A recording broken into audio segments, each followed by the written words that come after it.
Warahmatullahi wabarakatuh. Saya akan menjelaskan contoh soal momen gaya atau torsi beserta penjelasannya. Perhatikan gambar berikut. Di sini sebuah batang dikenai 3 buah gaya, F1 4 Newton, F2 6 Newton, tapi sudutnya membentuk 30 derajat, F3 6 Newton, masing-masing jarak titik A ke B, B ke C, C ke D, dan D ke E itu sama 1 meter. Jika massa batang diabaikan, besar momen gaya terhadap titik C adalah pilihannya sebagai berikut. Pembahasannya, untuk menjawab soal ini kita tentukan dulu pusat rotasinya, dan di sini dari soal sudah diketahui pusat rotasinya adalah titik C. Ini titik C sebagai pusat rotasi. Lalu untuk menghitung torsi atau momen gaya di sini, karena pada batang ini ada 3 gaya, berarti pada batang ini bekerja 3 buah torsi. Itu merupakan resultan dari ketiga torsi tadi. Rumusnya seperti ini, sigma torsi sama dengan torsi 1 tambah torsi 2 ditambah min torsi 3. Torsi 1 adalah akibat dari gaya F1, torsi 2 adalah akibat dari gaya F2, torsi 3 adalah akibat dari gaya F3. Torsi 1 dan torsi 2 adalah positif, dan torsi 3 itu adalah negatif. Kenapa demikian? Karena torsi itu besaran vektor, artinya dia punya arah, dan aturan positif negatifnya adalah sebagai berikut. Jika torsi itu mengakibatkan batang searah jarum jam, maka tandanya positif. Sedangkan kalau torsi itu mengakibatkan batang berputar berlawanan jarum jam, maka torsinya negatif. Torsi 1 berarti torsi akibat F1, maka batang ini kalau diberi gaya ke atas seperti F1 ini, maka batang ini berputar seperti ini searah jarum jam. Jadi tandanya torsi 1 adalah positif. Demikian dengan torsi 2, gaya F2-nya sini. Apabila diberikan gaya ke sini, maka mutarnya seperti ini, sama seperti F1. Berputarnya searah dengan arah jarum jam. Jadi torsi 2 tandanya positif. Sedangkan untuk F3, kalau batang ini diberi gaya ke atas, maka mutarnya seperti ini, berlawanan jarum jam, maka tanda torsinya adalah negatif.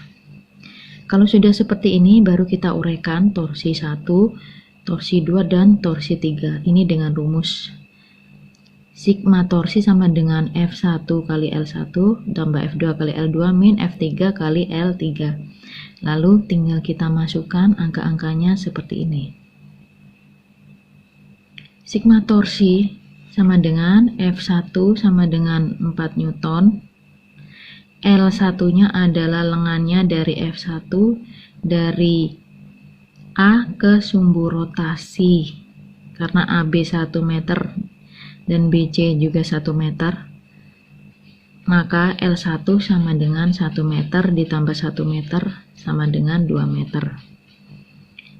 Lalu tambah F2 6 Newton, dan di sini L2-nya karena gayanya tidak seperti L1, maka L2 pada F2 digambarkan seperti ini. Dengan jarak dari sini ke sini, cara menghitungnya L2 ini kita hitung dari sini ada segitiga siku-siku. Nah, kalau segitiga siku-siku ini diperbesar, akan seperti ini bentuknya. Yang ke sini F2, terus yang ini L2, dan sisi miringnya ini dengan sudut 30 derajat. Kita lihat untuk mencari L2, kita bisa menggunakan rumus ya, sin 30 derajat sama dengan L2 per 1. Sin pada segitiga siku-siku itu depan dibagi dengan miring. Depannya L2 dan miringnya yang 1 meter. Di mana nanti L2 sama dengan sin 30 derajat dikali 1 meter. Ya, jadi di sini L2 adalah 1 meter kali sin 30 derajat. Lalu dikurangi F3 sama dengan 6 Newton dikali L3-nya dari C, D, E sebesar 2 meter. Ya. Dari CD 1 meter tambah DE 1 meter maka 2 meter besarnya. Kalau sudah seperti ini, kita tinggal kalikan ya. 4 kali 2 8 meter. Terus 6 kali 1 itu 6 dikalikan sin 30 itu setengah, maka hasilnya adalah setengah kali 6 3, terus min 6 kali 2 sama dengan min 12. Dan kalau semua dijumlah menjadi min 1 Newton meter. Cuman di sini tandanya negatif. Ini hanya menunjukkan arah torsinya. Jadi, arah torsi ini menyebabkan batang akan berputar berlawanan arah jarum jam. Jadi, batang ini kalau berputar seperti ini, besarnya itu adalah 1 Newton meter. Jadi, kalau ditanya besarnya saja, jawabannya adalah yang A, 1 Newton meter. Sekian penjelasan dari saya.